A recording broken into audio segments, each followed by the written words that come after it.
As a student in CERN, Geneva, I'm worried if there's a chance of nuclear attack on Europe, especially when Europeans are going to protect whites before us. With the increased sanctions, Russia might consider using nukes. How likely is a nuclear fallout given that Russia still hasn't conquered Ukraine completely, even after a month? I I would say that the probability of a nuclear exchange, a nuclear war, should hopefully be very remote. I mean, nobody wants nuclear war. And contrary to what the perception in and the image that's been created in the Western media, Vladimir Putin is not a madman. He's a very rational person. He knows exactly what he is seeking. He knows exactly what he intends to do with Ukraine. And he knows that if he starts a nuclear exchange, there's going to be nukes raining down on him as well.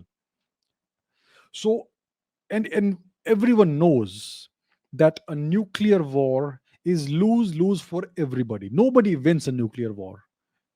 Nobody wins that. What are you going to inherit after whoever wins?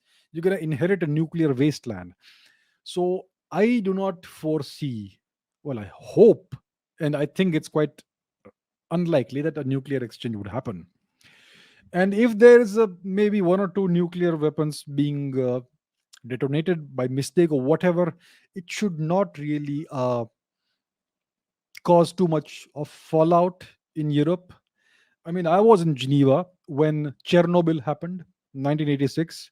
So there was this nuclear fallout that happened in Europe. There was this big cloud of radioactive debris that flew across Europe, and we kids were told not to go out in the parks and not to play football in the grass and so on for a couple of months, for 2 3 months, and that's how it was. And things went back to normal. So so the incident in Chernobyl was like like the explosion of a tactical nuclear warhead. Not a major nuclear blast, but a reasonably small one. So even if there were to be maybe one or two, I'm just saying hypothetically, if there was a nuclear blast or two, it would, as long as it is small and contained and it's just one or two, it should not create a big problem for Europe. But I don't foresee that happening. Nobody is crazy enough to start a nuclear exchange, a nuclear war. So I think, and I hope and I pray that there is no nuclear war ever. And I don't think anybody is crazy enough to start one. Not even Kim Jong Un. I don't think even he is crazy. So let's hope for the best, and I don't think that's going to happen. Even though the Western media kind of is clamoring for nuclear war, which is strange, and it's crazy. So the craziness seems to be emanating from the Western media, not from the Russians.